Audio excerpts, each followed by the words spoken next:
मियां साहब क्या खूब फरमाते हैं, जिस कर विच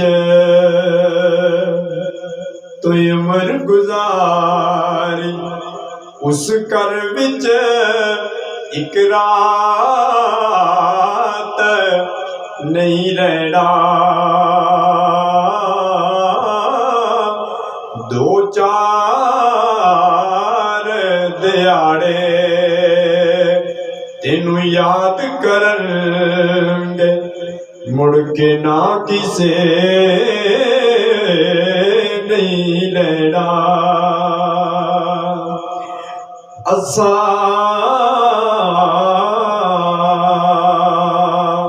हुण नहीं मिलना, लंबी पई है जुदाई, फुल रोड़ मुहम्मद बख्शा, अजे केड़ी उम्र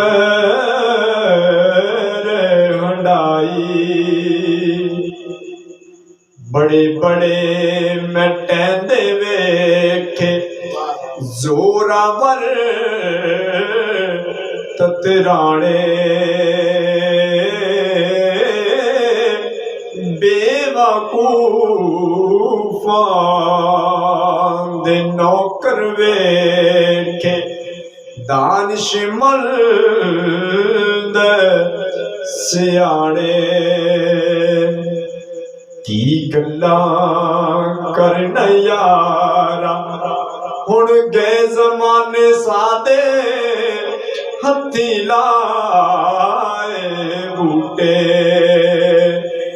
कंडे बनदे राह विच आपे, मिठा बोल सुन के किसे दा ना तू लावी यारी, पानी जितना साफ होवे